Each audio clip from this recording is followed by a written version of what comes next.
All right, welcome everybody. That is a hot mic. You can hear me tonight. Welcome to the Frisco Chamber Runoff Election Candidate Forum for City Council Places 2 and 4. For those of you who I have not had a chance to meet just yet, I look forward to getting to know you. My name is Crystal Howard, and I am the President and CEO of the Frisco Chamber of Commerce. We are so grateful for you taking the time to be here tonight and getting to know these candidates. For those who couldn't make it in person, we are streaming live. Take a look at this camera back here. It will be on our chamber website and YouTube channel. We highly encourage you after this evening to share this with anyone who was unable to attend, because the goal is to get as many Frisco voters informed as possible about who is on their ballot. And we have to say a big thank you to our friends at Grace Church Frisco for hosting us once again. Tim Payne and team, you always do a fantastic job. Thank you. Now, as a reminder, the Frisco Chamber of Commerce exists to keep Frisco the best place to keep and the best place to be in business. Now, we do not endorse candidates, but we do host these candidate forums as part of our GR mission, our government relations mission. It's to inform, educate, engage, and advocate for the business community regarding relevant public policy. And we ask that tonight be about getting to know these candidates, their experience and policy stance for the future of our city. We expect this to be a substantive conversation. And while I know we won't all agree with everything and everyone tonight, we can agree that we are still neighbors today and after this election. And speaking of neighbors, our co-moderators for this evening are both Frisco residents and our neighbors. Please help give a round of applause for Rick Rogers and Samantha Dowdy. Give a wave. So Rick co-owns the Frisco Enterprise and Star Local Media, along with his wife Elizabeth, Frisco residents since 2011, and Miss Samantha Dowdy is the senior editor for Community Impact. Now, our Frisco Chamber members have submitted questions, which will be part of the forum this evening, so thank you to all of you who submitted those to us. And Rick and Samantha are joined at the table by Frisco Chamber's Director of Government Relations, Maureen Johns. She's in charge of keeping us consistent tonight and on schedule with the rules. So Maureen, why don't you take it away? Sounds good. Thank you, Crystal. Thank you, everybody, for joining us tonight here at Grace Church Frisco. Again, Tim, thank you for your generosity, as always, and for those of you who are watching us online. So now I get the fun part, reading the rules clearly. Okay, we will start tonight with the candidates for City Council, Frisco City Council, Place 4, and then we will move on to Place 2 candidates, excuse me. Each candidate gets a 2-minute opening statement and a 2-minute closing statement. As the moderators ask questions, candidates will have 1 minute to respond to those questions. We have a timekeeper, Miss Shelby over there, who will give a 30-second warning card and a stop card when the time is up. And she will use the bell for anybody who goes over that time. Additionally, before the end of the moderator questions, each candidate will have 1 challenge question opportunity. It must be used before closing statements. The candidate challenging can pose their challenge in the form of a statement or a question, but it cannot exceed 1 minute. Then their opponent will have a 1-minute response. This is kind of like a use it or lose it opportunity. If a candidate does not use their challenge during the main forum portion and before the moderator calls for closing statements, they will not be given an additional opportunity to do so. There will be no rebuttals during the forum, and strict adherence to the guidelines that were previously sent to all of the candidates will be enforced. All right, Rick and Samantha, take it away. They're all yours. Thank you so much, Maureen. I don't know about you guys, but I felt like we were here about a month ago, weren't we? This seems really, really familiar from back in April. Well, good to see you this evening. Candidates for Frisco City Council Place 4 in ballot order are Jared Alad and Gopal Panangi. The 2-minute opening statements will go in ballot order, and at the closing of questions, we will go in reverse ballot order for the 2-minute closing statements. Opening statements are now open, and Jared, we will start with you. Hello? Oh, it's on. Wasn't on earlier. Hi, I'm Jared Alott. I'm running for Frisco City Council Place number 4. Frisco is a rapidly growing city still, and we need the right kind of leadership to move forward. As the owner of a wealth management firm, I know how to manage budgets. I'm going to make sure your tax dollars are spent wisely. I'm going to cut wasteful spending, and I'm going to prioritize projects that bring real value to the citizens of Frisco. Public safety is first with me. I'm going to make sure that law enforcement and fire have the right resources and support to make sure that to make you and Frisco safe. Traffic. Right now, our traffic situation is starting to be untenable. I'm going to fight for smarter traffic solutions and better infrastructure so that businesses and families can thrive. As far as and community-friendly development, I'm going to prioritize projects that bring real value. Apartments, we have too many of them. I want to make sure that we start to limit the amount of apartments that we have. Frisco is a tale of two cities.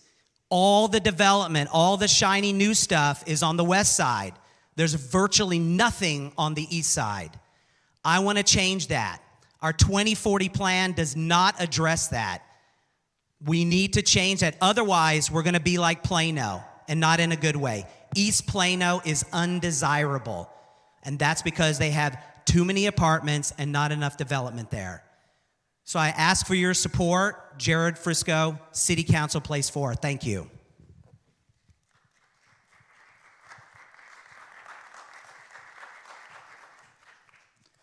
Good evening, everyone. My name is Gopal Ponangi, and I've been here for the last 21 years. My wife Viji and my 2 daughters, we have called this our home. I've given back to this community in several ways. One of them is a nonprofit organization which gave back more than $50,000 worth of scholarships to the Frisco ISD students. We also support a cancer clinic that provides free treatment for people with no insurance or underinsured.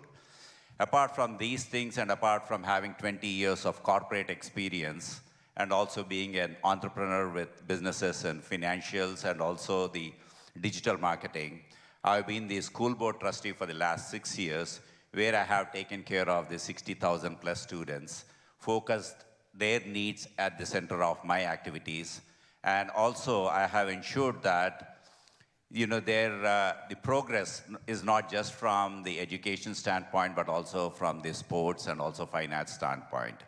Another very important thing is, during my last term, I also had an opportunity to be in the Frisco Economic Development Corporation, where I had the opportunity to understand what it takes to bring more jobs to Frisco, what it means to bring more corporates to Frisco, what it means to retain the jobs in Frisco. With that experience in the EDC, which brings in corporates and jobs, and my experience in ISD, which brings in families to Frisco, I am now poised to serve each and every one of you as your council member. I am endorsed by the local leaders, like our Mayor Jeff Cheney, Bill Woodard, who is leaving the Place 4, and so many, and Laura Rummel, John Keating, and Angelia Pelham. I'm also endorsed by the school leaders, Dinette Davis, Mark Hills, Keith Maddox.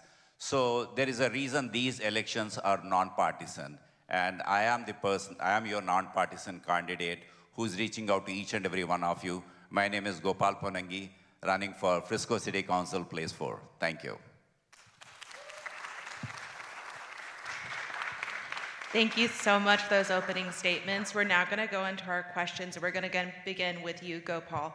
Before running for Frisco City Council, what actions have you taken and participated in that helped improve the city, and what organizations have you volunteered with that directly impact the city?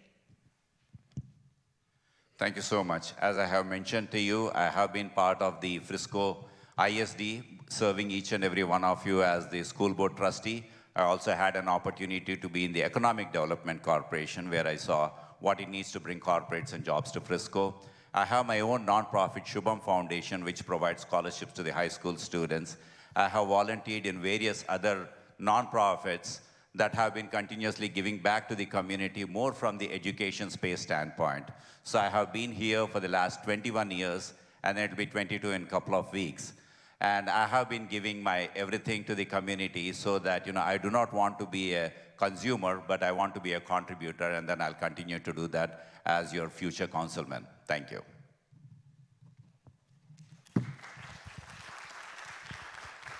Repeat the question. Before running for Frisco City Council, what actions have you taken and participated in that helped improve the city, and what organizations have you volunteered with that directly impacted the city? Recently, well, about a year plus ago, I'm on my HOA board, 750 homes. Kind of a mess when I got there, unfortunately, but I'm still digging that out. My wife and I contribute heavily to the Chabad of Frisco. We sponsor the Hebrew school in its entirety. It started with about 15 students. We're up to about 45 students now. Also, the Chabad we're very engaged with. We did the Hanukkah celebration. We've been doing it for many years. Just recently, 2 years ago, it's now at the Star, and it's drawing over 2,000 to 3,000 people now. And so my wife is currently on Frisco School Board. She volunteers her time there.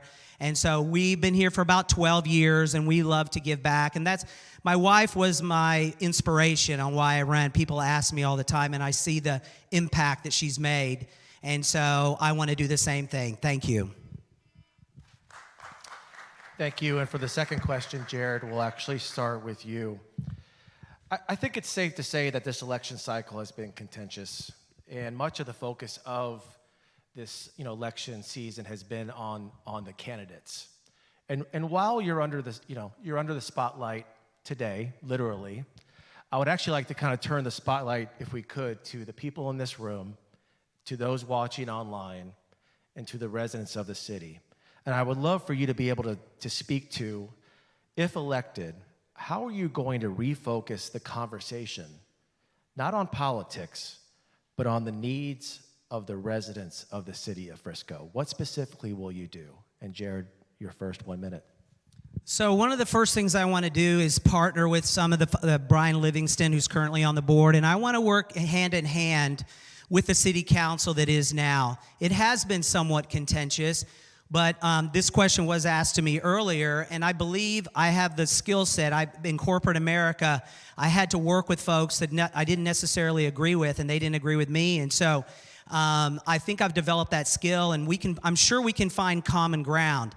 One of the things I think the citizens of Frisco need right now is an animal shelter. 65% of Americans own a pet, and out of that 65%, 90% own a dog or a cat. We're the largest city in Texas, that does not have a shelter. We need that. I think it's important. That's going to serve more citizens than any other project that I can think of that we currently need. We're in a desperate situation. So that's one of the first items, and many others in the traffic that I want to focus on. Thank you.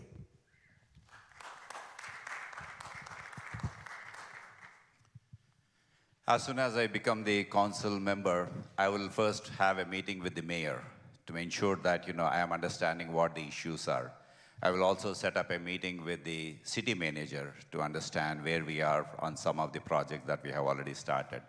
And I will also reach out to all the nonprofits, because the reason I'm saying it's nonprofits is because we need healing. During this election cycle, we have experienced a lot of things that we have not experienced before. The healing of the community is very, very important.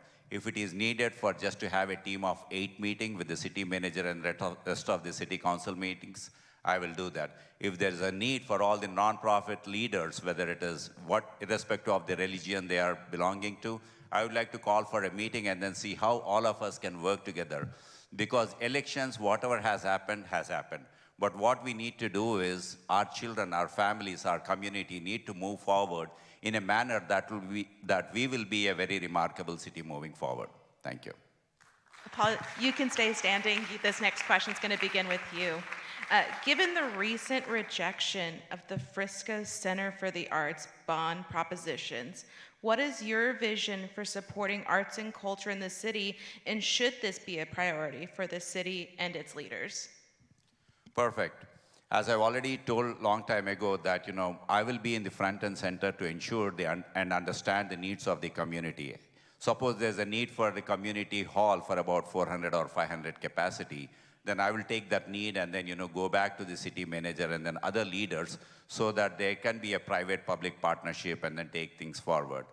So what we have experienced is one thing from the bond standpoint, but the aims or the goals of the community need not stop. There might be several reasons why it did not happen, but it is upon us to ensure that they understand why it has happened and why it has initiated in the first step, and then what can we do in order to ensure that the needs of the communities are addressed in a very appropriate manner. Thank you.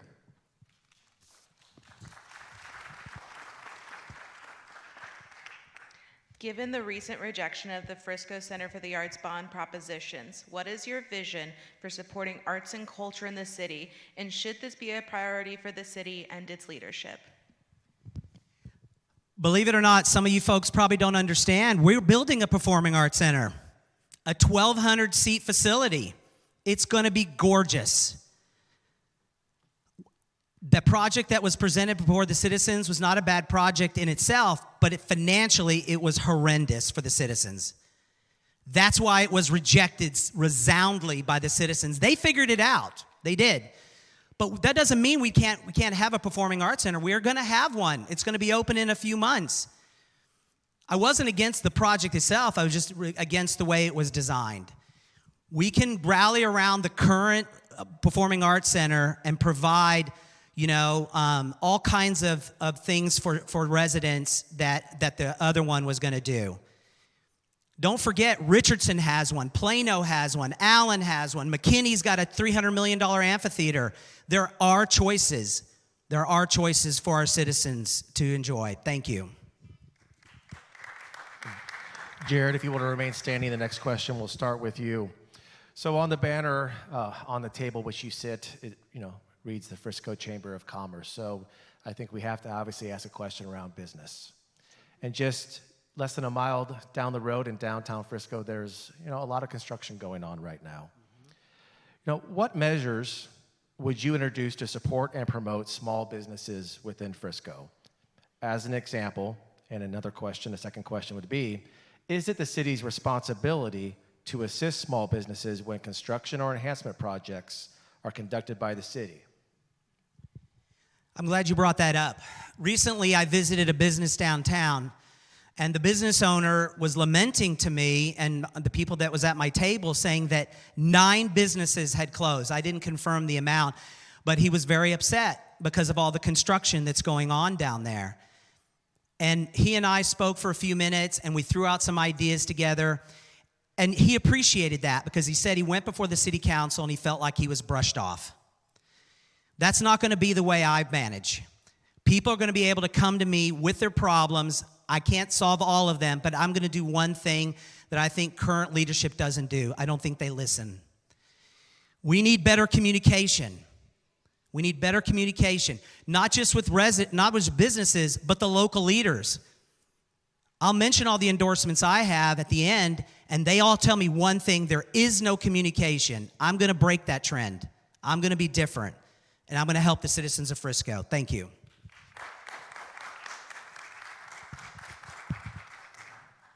I have my own office in Frisco downtown, and I know what the issues are.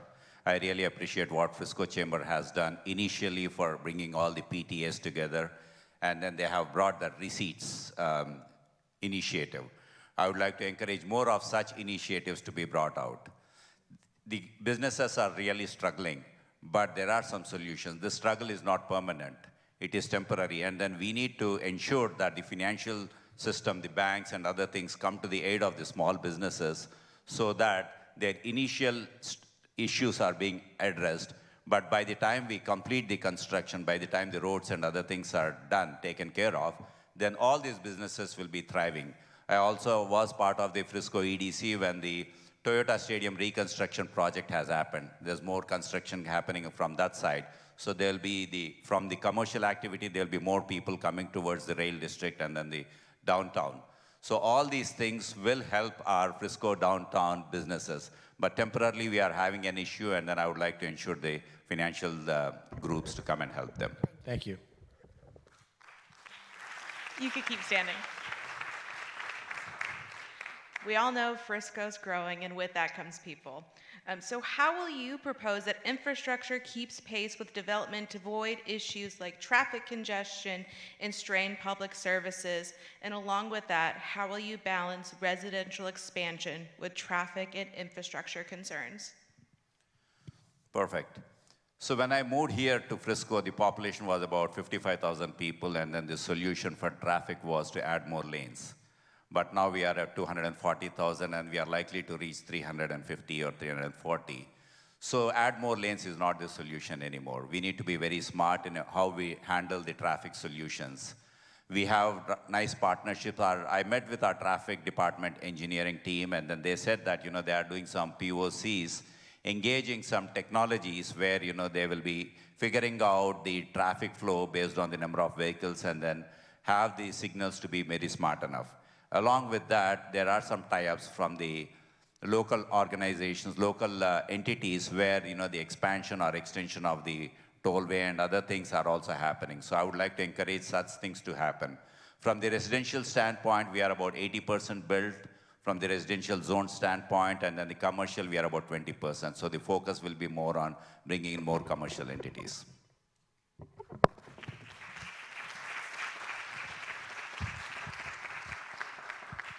How will you propose that infrastructure keeps pace with development to avoid issues like traffic congestion and strained public services? And how will you balance residential expansion with traffic and infrastructure concerns? So I spoke with the Frisco Police Association, and I asked them point blank, with a universal coming in, what's the solution to that? What are they going to be doing? And they shared with me, there is no plan. And I was stunned. I was like, what do you mean there's no plan? There's no plan. Their plan is to do overtime to manage that. And so I want to work with the Transportation Commission and try to get some more dollars. I was speaking with Jared Patterson, the state representative, and he just gave a whole bunch of dollars to parts of Denton County, but not at Frisco. And I asked him why. He said, well, I don't have a relationship with Frisco. And so that's why there was no dollars that were brought in here. I'm going to try to rectify that and try to bring more. There's tons of infrastructure dollars out there. We just have to fight for it, and we haven't been. Thank you.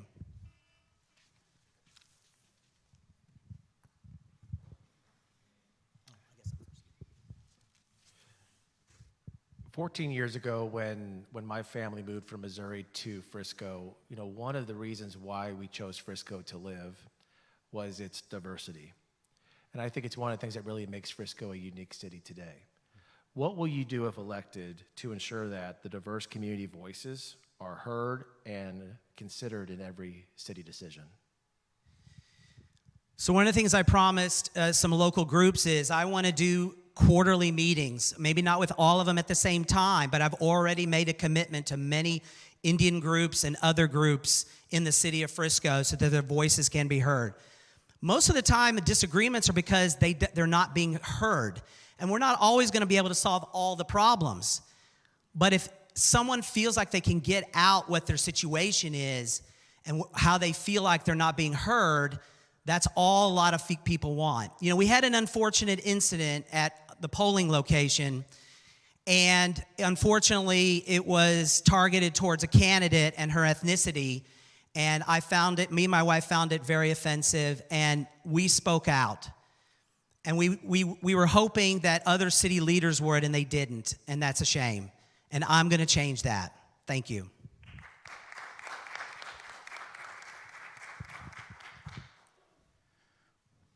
More than words, I'm a person of action. When we had Mayor Cheney take up the role as a mayor in 2018, he first formed an Indian Affairs Committee. Then it was felt that it is not just a connection between the Indian community and then the governance needs to strengthen. Then that spawned off into another subcommittee that was taking care of the entire community, all the ethnicities. which again spawned off into a multicultural board, which is now a formal commission under the Frisco City.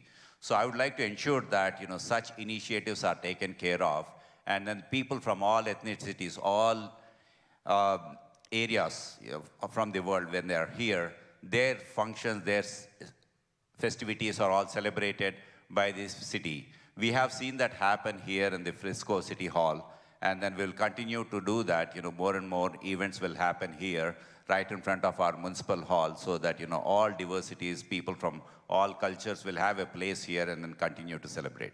Thank you.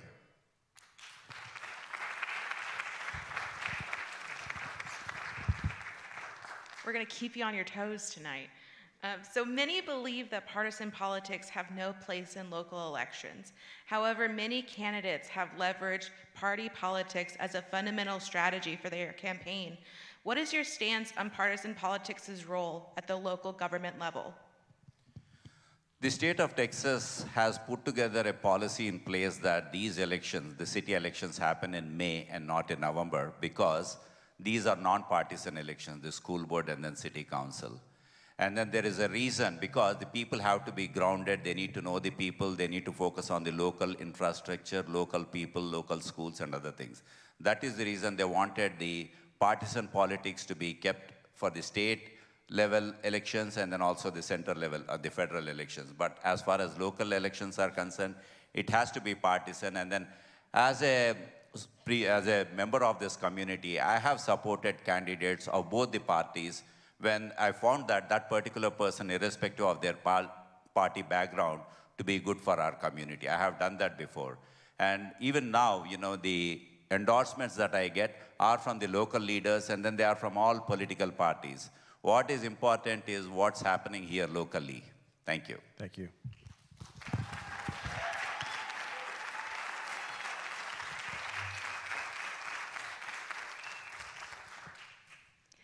Many believe that partisan politics have no place in local elections. However, many candidates have leveraged party politics as a fundamental strategy for their campaigns. What is your stance on partisan politics' role at the local government level? I agree, partisan politics shouldn't be involved. I'm partnering with people, trusted local officials. People have asked me about that, and I say, well, those are the people that are elected in this area. Jared Patterson, Angela Paxton, Ryan Williams, Sheriff Murphy. Those are the people that are elected. I didn't choose them. The citizens, you guys chose them. And so I view them as not party politics. I view them as partners. How can I make the city of Frisco better?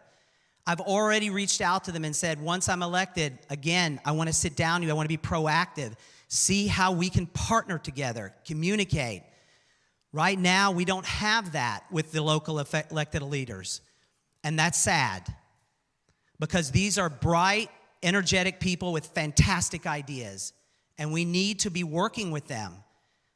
And so that's what I want to do. I'm not going to be looking if they're a D or an R. Thank you.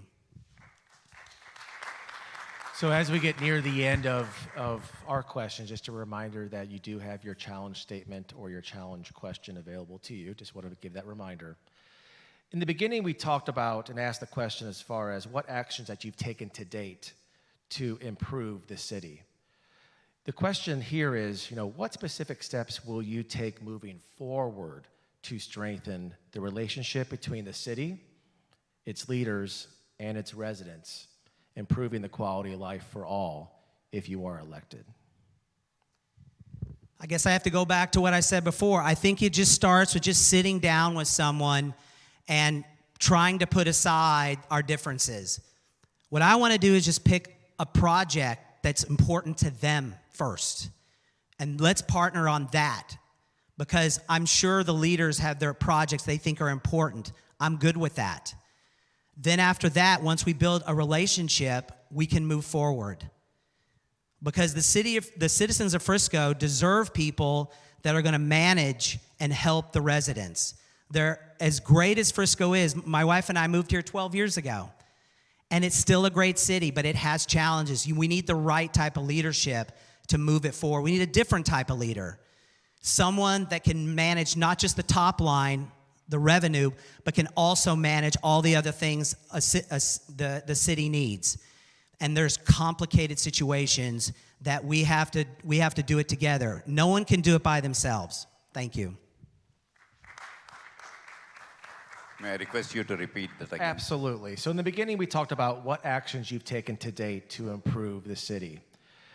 As a follow-up, we want to talk about what specific steps you will take moving forward to strengthen the relationship between the city, its leaders, and its residents, improving the quality of life for all.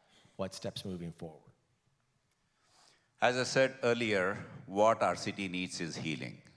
So apart from having the meeting with the mayor, apart from having the meeting with the city manager, I would also like to have all the community members to come together in a town hall setting and then understand the needs, understand what it needs for them to thrive. What do they think about the city, and then what do they think about the future of their children, and then how they want to move forward. So what are their expectations from the governor? What are the expectations from the school board? I will also rope in our school board friends to be part of that conversation. Have also the police and fire department, have everybody in one hall, and then have the conversation start as to what we can do together to make sure that they feel very safe, they feel very secure, and they feel that this is the city they have chosen. For whatever chosen they have this city, I want them to be most happy in this place. So I will take up the initiatives that will come up from that meeting and then take it forward. Thank you. Those are our questions, but we're now going to turn it to you. Candidates, we wanted to give each of you the opportunity to ask your opponent one question.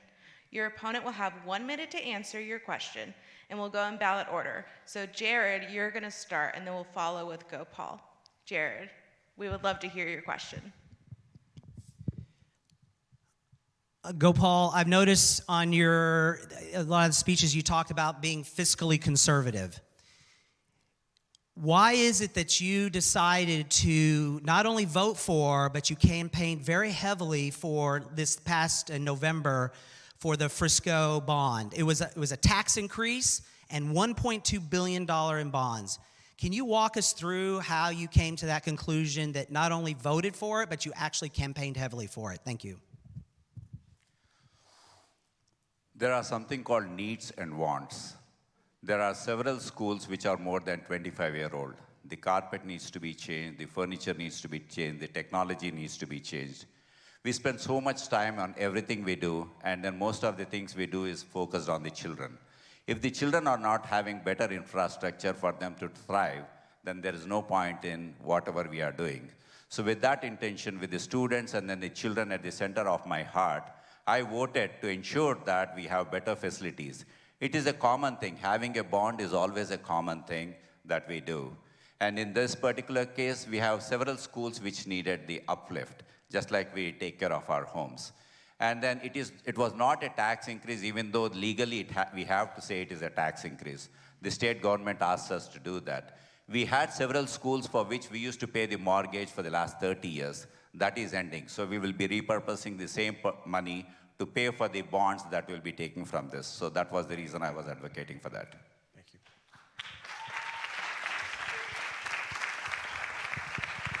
Gopal, now to you. What's your question for Jared? Take it easy on me. It's very important for us in a city like ours with about 240,000 people to have the community to participate in various bonds, various boards, commissions, and then various groups under the chamber. So what would you say? How would you encourage people to be part of the boards, commissions, and initiatives under the chamber so that the people will get the experience and then later on work towards running for the city office or something like that? Plus, if you have any experience in running for serving the city and the boards and commissions, can you elaborate on that? I'm sorry. I'll ask How many again. questions was there? Yeah. I didn't quite understand that. So how would I encourage people to get on the boards? Yes, and then if you have any experience on that, please explain to that. Okay. One of the things I noticed, someone asked, how are we going to get better participation of the citizens to vote? Here's a simple thing. Why are we only open 8 to 5? When early voting is open 8 to 5, Tuesday through Saturday, that doesn't take in the needs of the citizens. Most people have two-income families. We need to open to at least 7 o'clock, maybe even 7:30, because people are racing home. They don't get a chance to vote. We need to advertise them more. We need to work through the schools. They need to have clubs and organizations. There's 50, 60 of them out there at the local high school level. And to encourage people to do boards, again, when I'm out there visiting with folks, I want to encourage them to do on boards and other things. I actually tried to get on a board. I did. I won't go into the great details of what happened, but let's suffice it to say that I was told that I couldn't be because, and I quote, "This is a political position and not a skills position." And so that's why I haven't been on a board before now. Thank you, candidates. It's now time for closing statements of 2 minutes. We're going to start in reverse ballot order. Gopal, we will begin with you. 2 minutes. We are a population of 240,000 people. We are not a startup. We are not a small nonprofit organization that if somebody has a passion, will take him as a director. We are a fully grown city. We are not a fast-growing suburb anymore. We are a fully grown city with world-class facilities. For this, we cannot have this as an on-the-job training for the leadership to be there. People who are at the helm of affairs need to have the leadership experience. I have been elected twice. I have been your leader. I was your school board trustee in 2019 and also in 2022. I have been part of the Frisco Economic Development Corporation that brings in jobs, that brings in corporates, that retains the jobs. So people with the real experience are needed to lead your city because you have chosen this city to be your place, your home. We cannot give it to somebody who is learning it as an on-the-job training. I have invested my time. I have been here for the last 21 years. My wife, Viji, and then they have grown up here. I have spent most of my adult years in Frisco. I have a nonprofit that continues to give back to the community. We have given back $50K. We'll continue to give back more towards the scholarships. We have given back $50K to the cancer clinic. We'll continue to give back. I am vested here, and then I have been serving all of you, and I have the local endorsements too, not the national level or state level endorsement. I have the endorsement from our mayor. I have the endorsement from our council members. I have the endorsement from the FISD leaders. So I'm here to serve each and every one of you with a pure heart, and I need your support to continue to serving you as your future council member. My name is Gopal Ponangi, running for Frisco City Council, Place 4. Thank you.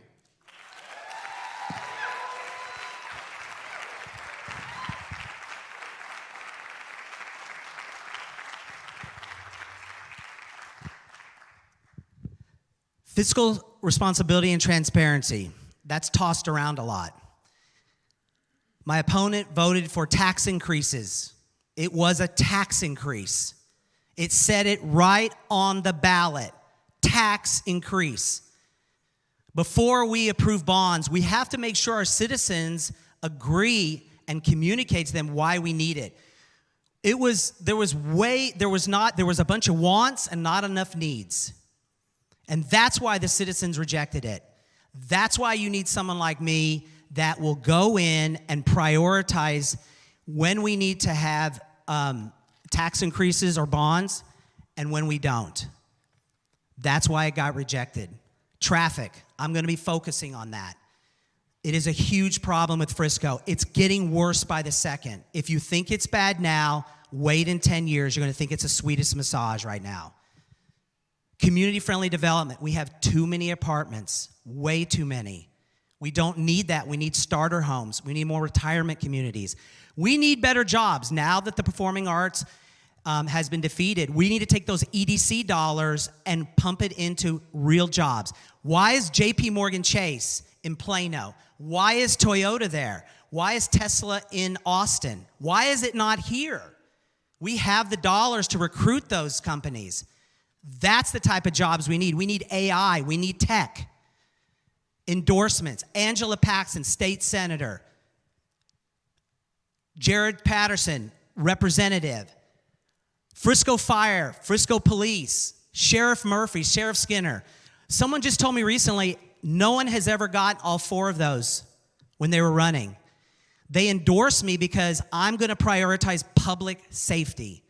That is key. People talk about it. Even my opponent talks about it. But they endorse me and not him. Oh, thank you. Thank you. Thank you, candidates. For Frisco City Council, Place 4, we will now have a brief pause while we reset for Frisco City Council, Place 2 candidates. Thank you both, gentlemen. It's been a long day.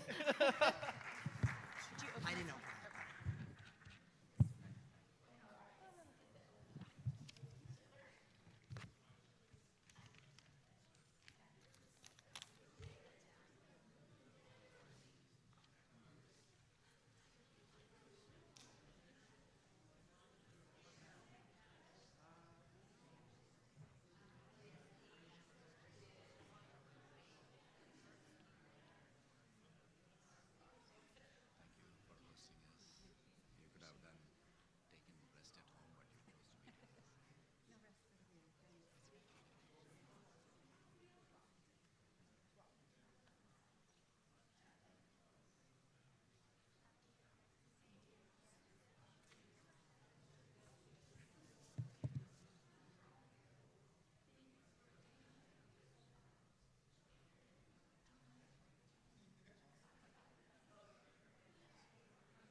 Welcome to the stage, candidates for Frisco City Council Place 2, Bert Thacker and Tammy Miner-Shagan.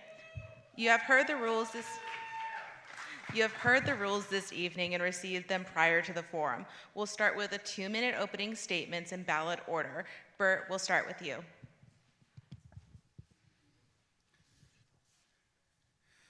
Good evening. I just want to thank everyone for being here. I want to thank Tammy for being here. And I want to thank everybody who's worked so diligently over the last couple months to stand up for something. Josh, I see you in the audience. Thank you for running. To all the people who have worked so hard and tirelessly on our respective campaigns, I'm really grateful for all of you. And I've gotten to know so many people throughout this experience. And when I look around, I see people who are passionate, people who have dreams, people who have ideas, people who work tirelessly to learn how to make our city amazing. I've met families, I've met friends, I've met a few people who disagreed with me. But most importantly, I met a rich tapestry of an amazing community. And I'm really grateful to get to know most of you. And along the way, I've learned a few things. I've learned that we're all part of this incredible fabric known as the United States of America. And I'll tell you, it's one of the coolest things in life to be able to run for office, and especially running for city council here in Frisco. I just want to thank everyone for coming here, for listening, and I hope tonight we can have a really awesome dialogue. So thank you very much.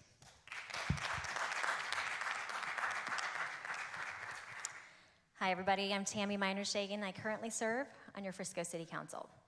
I lived in Frisco for 20 years, and it is my home. And you're all here tonight because Frisco is your home as well. I've loved serving our community and in different capacities over the last 20 years, but this re-election has been the hardest thing that I've ever done in my entire life. I am very grateful for the love and support of my husband, my 3 daughters, my friends, my supporters who have walked in this journey with me. And I'm thankful for many of you who have had open, honest, and healing conversations. There is more that unites us than divides us. But what is happening in Frisco is not okay. This is not our Frisco. Doing secret recordings, having multiple fake profiles, anonymous blogs, attacking family members, this is not right. And despite being attacked and my family being attacked, I'm still here. I'm here to fight against the dirty tactics, fight for Frisco, and I believe all of us need to come together and refuse to accept this as the new normal of choosing our Frisco leadership. We need to choose better. I believe that tonight you're going to hear more empty promises, performative politics, sound bites. I'm here to talk about my record and what I've actually done for the citizens of Frisco and for our city through my time here. And I look forward to earning your vote and sharing more about my time here in Frisco. Thank you.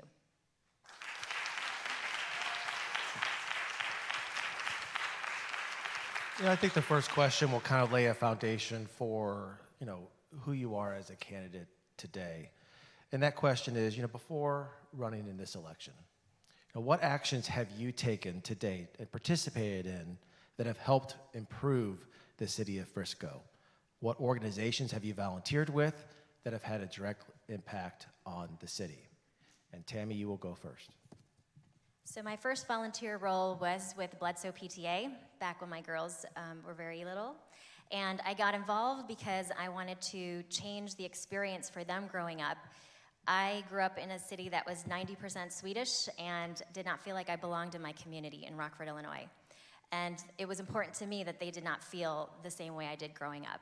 So I created the multicultural programming at Bledsoe Elementary, and then I brought it to other schools as part of the Council of PTA's first multicultural chair. Then I got involved in our Frisco arts community to help build up the community that we have here of both artists and arts enthusiasts. I served on the Citizen Bond Committee, on the Public Art Board. I have given a lot of time to many different nonprofits as well, and serving our city is the greatest honor of my lifetime.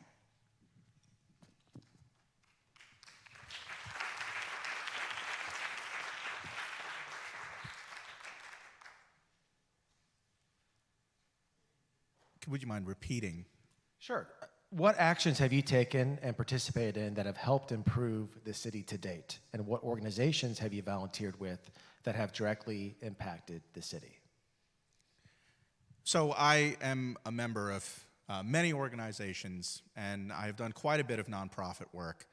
And I'm reminded in Paul's letter to the Corinthians, I've said it to a few people before, where at the very last verse, he says that of the 3 great which remain, faith, hope, and love, love is the greatest. I think one of the best things that I could have done is to run for public office, is to engage civically. And one of the greatest things that I've learned through this process is that I've spoken to people who've lived here for generations, whose families have lived multi-generationally here. And I've learned to hear their issues and their problems during my campaign and heard their solutions for what's challenging them. Whether that is amplifying the messages of the needs of the people who are in downtown, people who care about an animal shelter being built, heck, venture capitalists and entrepreneurs who are looking to move here. Thank you. Thank you. Bert, you can stand right back up. This question's going to start with you. This election cycle has been contentious with the focus on the candidates. How do we plan to refocus the conversation back on the residents and their needs if you're elected? Absolutely. I mean, look, it's getting into office on day one. I'll be immediately getting into office and getting to work. I think that's the best way to refocus what we should be doing. Yes, politics have taken a pretty interesting turn, but as I look around this room, I ask everyone, the election's going to be over on June 8th, and you're going to see your friends and neighbors at coffee shops and at church and at temple and driving down the road. So a little bit of kindness is going to go a long way. To a lot of the people who are here, the one thing I'll absolutely say to you is this. Day one, I'm going to reach out to everybody who sits on the city council, learn from them, just like everybody else did when they first got a job. And I'll make sure that I work very hard for all of you, and I think that's the way that we bring us all together. Can you repeat that question? Absolutely. This election cycle has been contentious with a focus on the candidates. How do you plan to refocus the conversation on the residents and their needs? So there is a difference between governing and campaigning. And the governing part is what I enjoy the most. Governing means getting to know our people, and that is what I've spent the last 2.5 years doing, actively. I've been at many different events, ribbon cuttings, groundbreakings, and ways to get connected into our very diverse community. I've attended so many different cultural events as well that are all over the city, all four corners of our city. That is how you get involved, is being part of the community. And I didn't just move here to campaign and get into an elected position. I've known our community, I have deep roots in the community, and it's important that I continue to listen to our community as well.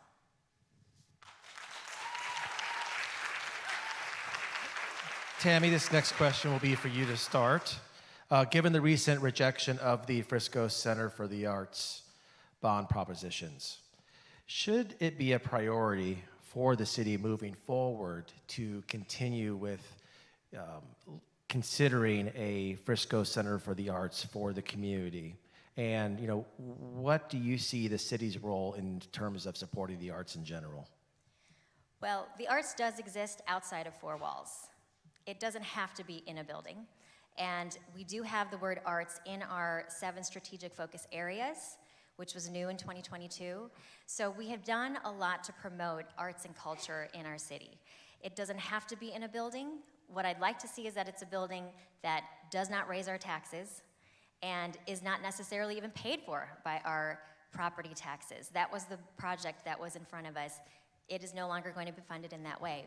But when you look at what has happened in our community for the arts, we've hosted the Academy of Country Music Awards 3 years in a row. We have obtained the music-friendly state designation. We have increased, historically, the arts tourism funding. We have given people opportunities to bring their music all over, especially with all of our nonprofits. So the community is strong for the arts. We'll continue to support it, and it doesn't have to be in the building. Thank you. Thank you.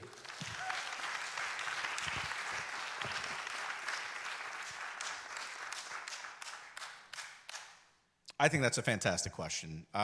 One of the things that I'd love for the city to do is to reach out to people like Jason Young, who owns NAC Theater. What can we do as a city to utilize our existing resources so we can bring arts and culture here on existing buildings? Can we expand the NAC Theater? Can we get things out that create culture here at a larger scale? We have movie theaters here. We should be figuring out ways to get a film festival here in Frisco. And what if, through the course of that, not only do we expand our local businesses, but we also enhance the amount of arts and the arts revenue that could be coming here. So I'm definitely open to ideas. I'll be looking to work alongside not only the city council, but also local businesses to help drive something that is not only economically sound, but benefits the arts.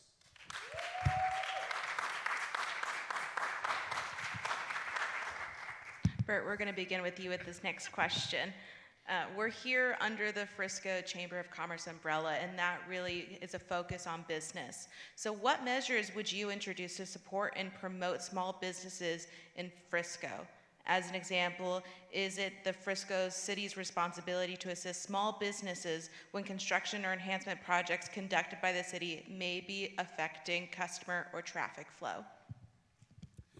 So I think Frisco employs some of the best traffic engineers in the country. The first thing I would do is go seek their advice on what we should be doing to actually improve and come up with better traffic management.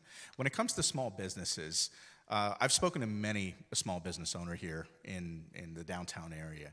And so could we possibly work with other members of the city council, work with the EDC and the CDC so we could use that money for infrastructure improvement and also maybe collaborate with the other city council members to have better, how should I say it, better city planning so they're not affected. Maybe we could work out an agreement where we can give a one-time grant. Maybe we could work on other methods. But these are the kind of ideas that I think are absolutely essential. Our downtown is vibrant, and we need to maintain it. It's one of the things that creates the Frisco charm. So I'll definitely be an advocate for small businesses. Several of the small business owners in downtown are my good friends, and it's difficult right now. We are working on something to make it transformational in downtown, but it is difficult. One of the things that I'm proud that I got to do in my first term is actually connect our EDC, our Economic Development Corporation, with the small business community. It's something that did not exist before, but we realize how much they need the assistance. So the marketing assistance has become actually something that we're doing now. And then the grant program, although we have had to tweak it, and in our most recent work session, we talked about, I think we're gonna have to expand this. We're gonna have to look at the scope a little larger because it's not accomplishing what we wanted, which is to really directly impact our small businesses. So we're gonna continue to work on leveraging what we've got and listening to our downtown merchants. We have our downtown liaison is another new position that we created in order to fortify that relationship. So we're gonna continue to do all those things. Thank you. All right, Bert and Tammy, we're going to talk about the most exciting word in city government, infrastructure. I know. Everyone, don't get too excited. We're going to talk about infrastructure, but I think everyone really wants to talk about it. If elected, how will you propose that infrastructure keeps pace with development to avoid issues like traffic congestion and strained public services like police and fire? How does the city best balance residential expansion with traffic and infrastructure concerns? And Tammy, we'll start with you, 1 minute. It's really important that we rely on our 2040 comprehensive plan. And in that plan, it does talk about creating transit-oriented developments where we will be able to have more people moving. And you have to leverage that density that's about to come in. We're at 230,000 people right now. We will get to 330,000 people. If we do the same thing, which is single-family homes and cars, we will have the gridlock that is inevitable. The 12.5 million people coming into our North Texas area by 2050, practically impossible to move around. So we have to create ways to leverage that density that's coming and create those people moving, micro-mobility, transit options. That is one of our top priorities now. And continue working with the Regional Transportation Council. This is a regional problem. This is not just a Frisco problem. And that's why we must have regional solutions and work with our partners, our partner cities, to create those solutions.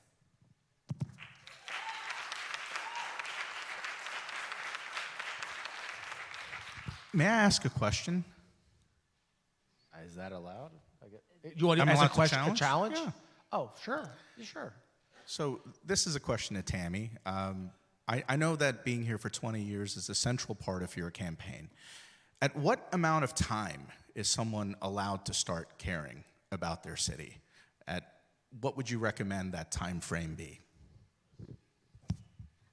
You can care about our city at any time, and I'm glad that you care enough to live in Frisco and choose Frisco.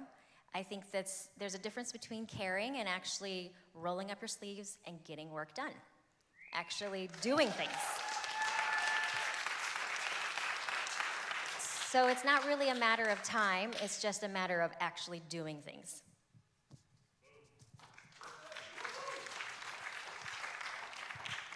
So, I got the question. okay, you got the question?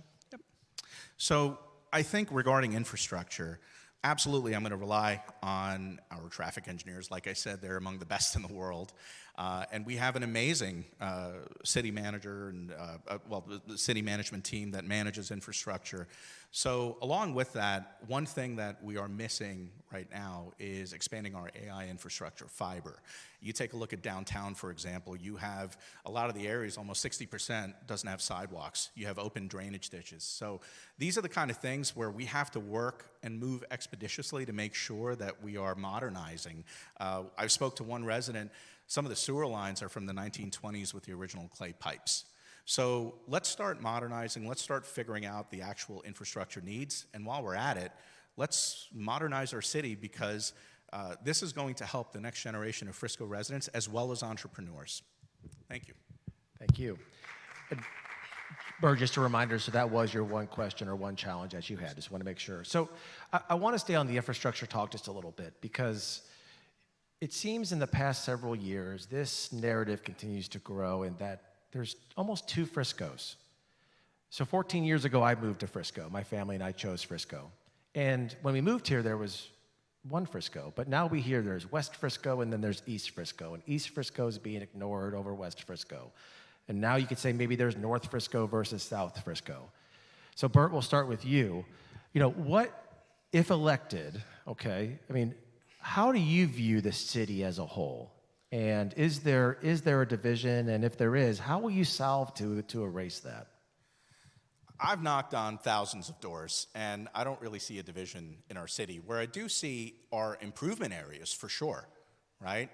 There's nothing wrong with saying, hey, we see a problem and we can go ahead and fix it. But I don't get this sense of partisanship between East, West, North, South, et cetera.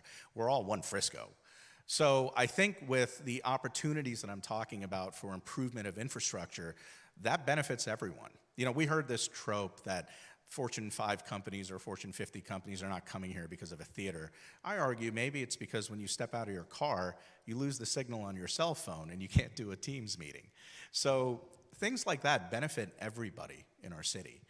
Having the highest speed internet benefits everyone in our city. So as far as this division, don't really see it. And I'll work for all of Frisco. Thank you. I don't believe in the tale of two cities, the East and West. For my East Frisco residents and friends, I have seen so much how you love that part of our city because of the natural landscaping. I see Frisco as doing natural development. I mean, most of the development started on the east side, and it naturally moved over to the west where there was open land. Now it's naturally going up to the north. So it is just a matter of normal development process, smart development, as our development services has been creating the city and following our comprehensive plan.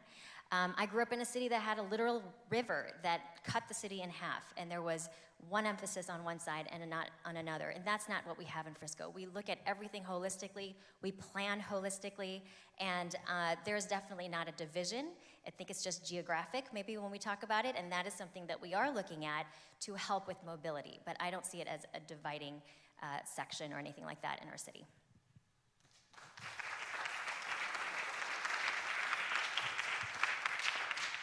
We're going to stay in the vein of development with it being Frisco. So what is your stance on increasing housing density or allowing mixed-use developments in the city? And Tammy, we'll start with you. Sure. We have a lot of mixed-use developments in our city. In fact, I think our city has more mixed-use developments than any other city. And that is a great thing because there's going to be a lot of sales tax revenue generated from these mixed-use developments. And that sales tax revenue can help with our general fund. 30% of that goes into our general fund. And then it also refills our Community Development Corporation bucket and our EDC bucket to allow us to do things without taxing our property owners. So that is a good thing for our city. Now, how do we balance the experience of a mixed-use development while you are living as a resident? Well, if we can make it accessible, when you look at the Star, the accessibility to all of the activities, or the PGA, championship golf courses, and the Omni and everything around there, the accessibility to championship golf courses that you don't have to have a membership to. You can walk around those open trails. If we can continue to make sure that everyone can experience Frisco, where you can live, work, play, and stay, you have 10 minutes access to a park nearby, and you can get around easily.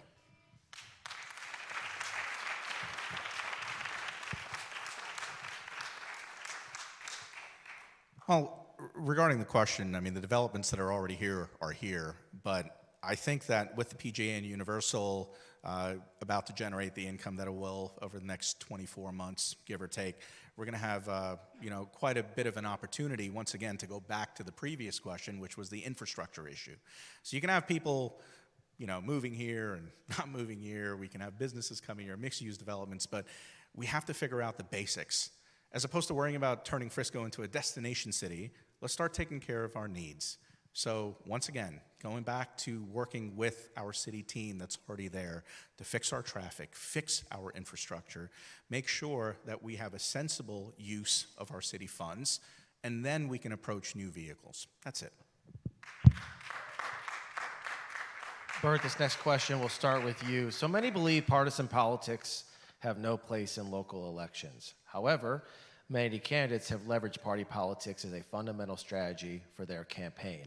What is your stance on partisan politics' role at the local government level? I don't think any election is nonpartisan. You could, if a dog catcher was an elected office, somebody would find a way to make it partisan.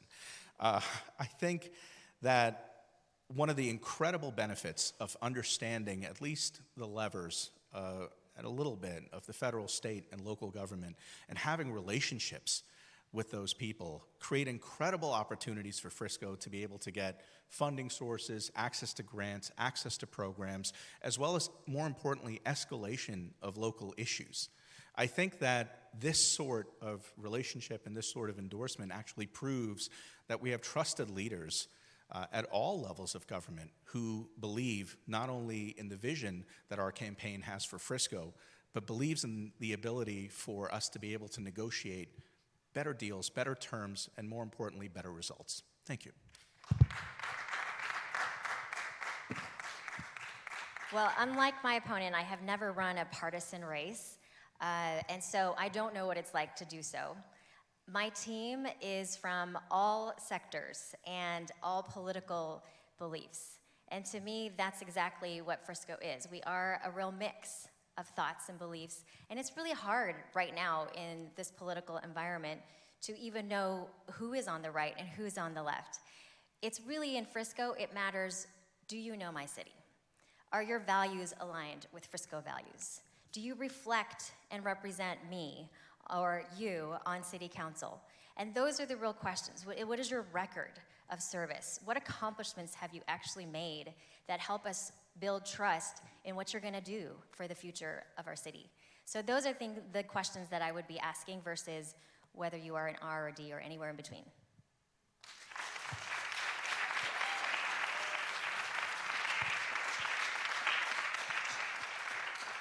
Tammy, this question's for you. How will you ensure that diverse community voices are heard and considered in city decisions? Yes, hopefully decisions, not divisions.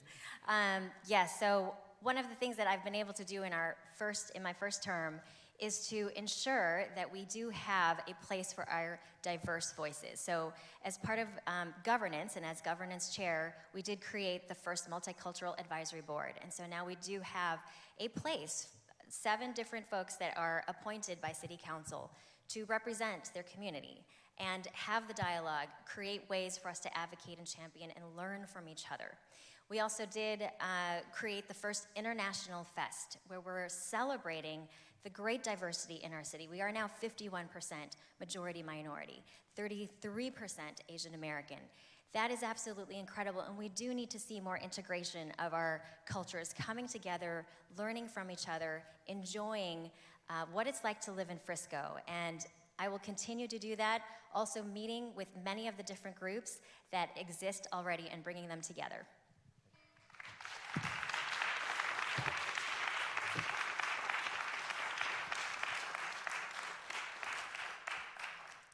I'm going to take a different tack on this. I obviously have met with many groups.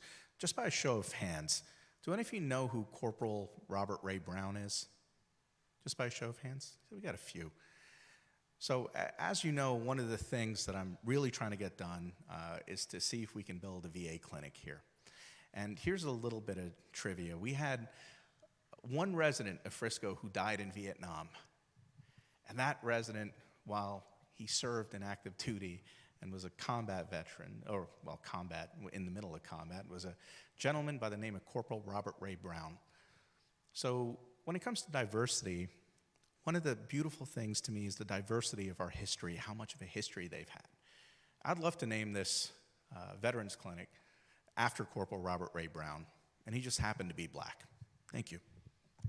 I'd like to challenge that. Go ahead.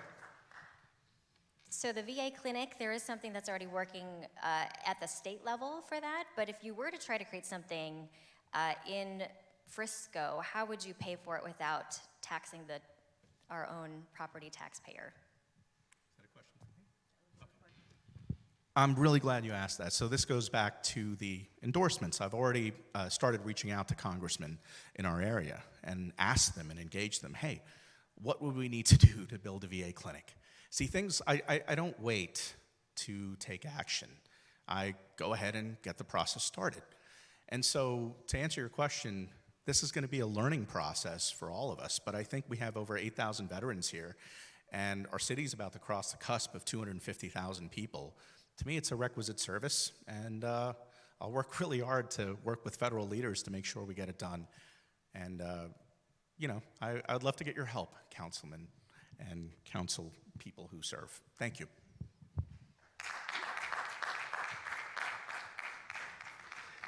In the beginning, we asked the question of what actions have you taken and participated in that have helped improve the city to date. So as our final question, the question is, what specific steps will you take moving forward, if elected, to strengthen the relationship between the city, its leaders, and its residents to improve the quality of life for all?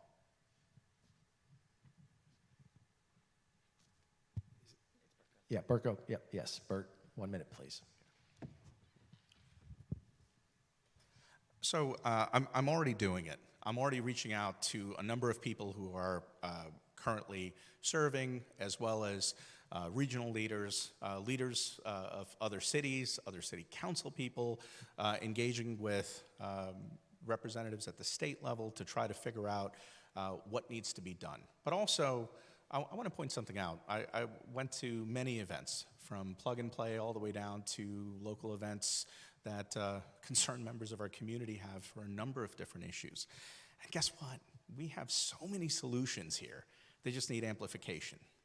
And so we can tie in not only cross-collaboration, but also take the ideas from the people who have been working on this, sometimes for decades, and bring them up to the city council. And with the city council, we can help develop an agenda, a plan, and an execution. Thank you.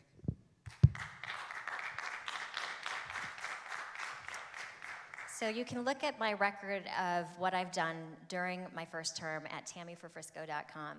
But for the future, I do think that what we learned in this first part of the election was that there is a communication gap between our council to our constituents. And I think there's also a gap in general between the constituents, potentially to staff. And so I do want to work on how we can increase that communication, increase an understanding of how Frisco works. And we do have opportunities, of course, for people to get involved, but I think we can do more. What I'm starting to do is create a little teaching point on my Facebook where I'm going to be talking about different topics to help educate and potentially clarify some areas of just Frisco finance and many other topics that I continue to hear. And then I would also say with our HOAs, a lot of the presidents that I've been talking to have said they want more communication with all of us. So I'd work on that as well. Thank you. Okay, we've had a chance to ask questions. Now it's time for you to ask questions of each other. Each of you may ask one question of your opponent. Your opponent will have 1 minute to answer your question. We will go in ballot order. Bert, you will start, followed by Tammy. I thought I already asked the questions. No, you get one question.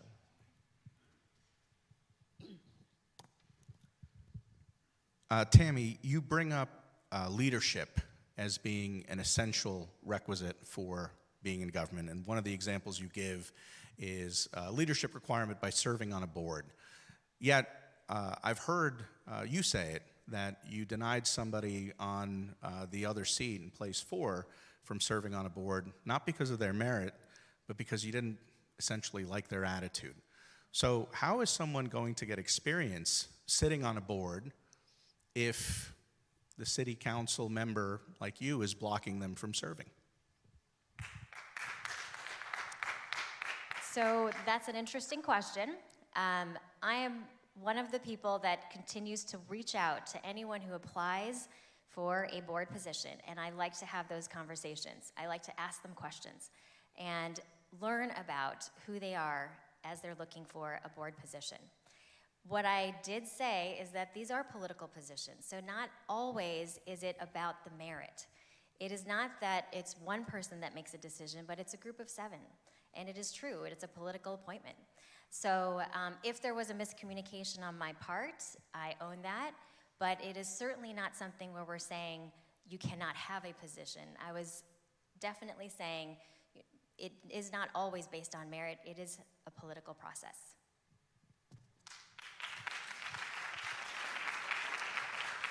Tammy, your turn to ask a question, and then Bert, you'll have 1 minute to answer the question.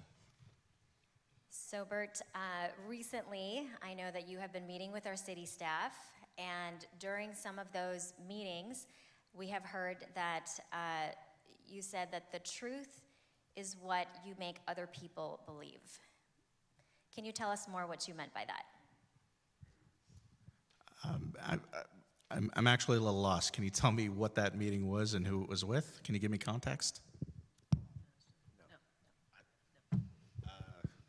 Okay. I mean, at the end of the day, I'm sorry. What was the quote again? Truth is what? Yeah, I have no idea. I don't even know how to answer that. I will just tell you that we should tell the truth. That's it. Thanks.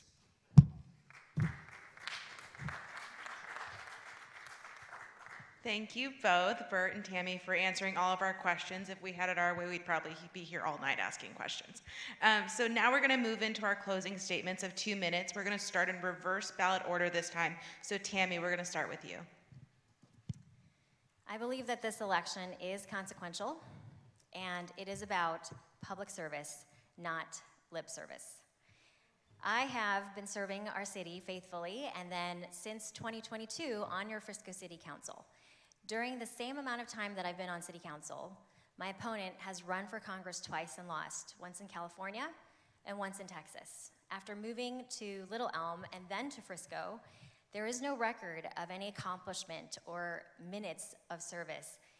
There was no attendance to any council meetings until campaigning began. There was no attendance to veteran events or cultural events until campaigning began. There is no work of governing in our city. He has not managed a budget. He has not created policies. He has not served on any council committees, legislative, governance. And he has not seen the work that we actually do during the week, minute by minute, the things that are required as a council person. I am not a paid actor. I did not move to Frisco to campaign. Frisco is my home. I am serving here because I love my city. I've helped to build the city that I want to see. I want to continue to do that. I believe I have done the work. I have helped and protected and defended our taxpayer. I have reduced our tax rate 3 years in a row. I have implemented a homestead exemption up to 15% and a senior tax freeze To me, I'm committed to giving you the greatest return on your investment for choosing Frisco. And I believe I have earned my seat, and I look forward to earning your vote as well. Thank you.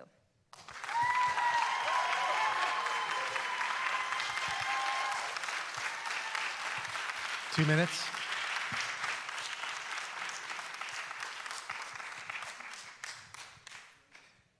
Well, thank you very much. Little Elm is a fantastic city. Unfortunately, I've never lived there. But what I will say is this. I might not have lived here in Frisco for 20 years, but in 2 years, I managed to get to the core of what a lot of people care about generationally here in Frisco, okay? And these are multi-generational people, and they came out resoundingly, and they voted for me, and this was evident in the primary, in the election that we just had, where I got over 43, just nearly 43% of the vote, and I came out on top. And so I might know something about what the city cares about.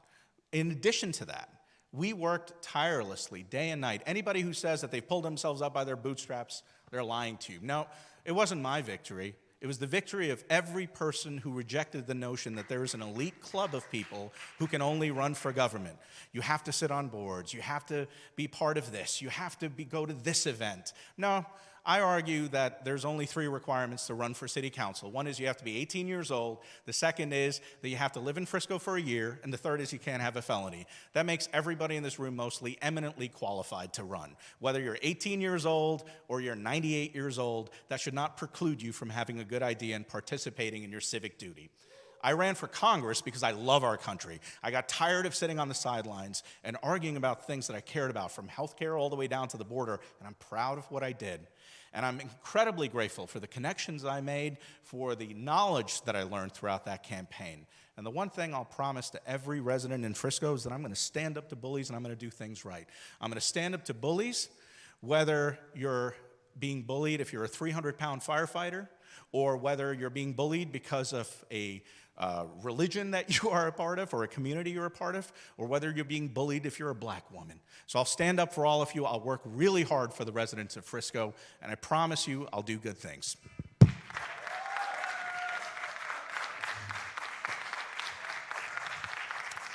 Okay, we want to say thank you to all of the candidates for participating in tonight's forum, and thank you to Rick and Samantha. Let's give them a round of applause for moderating. Folks, just a reminder, early voting for the runoff election runs from May 27th through June 3rd, and Election Day is Saturday, June 7th. You can also visit friscochamber.com/vote for polling locations and times, your sample ballot, and helpful information links. Thank you to Grace Church Frisco Square for your generosity in hosting the forum. And folks, out of respect for our hosts, we please ask that all audience members, candidates, and supporters exit the building promptly with all of their personal items. Thank you for understanding and your compliance, and thank you all for joining us this evening. Have a great night.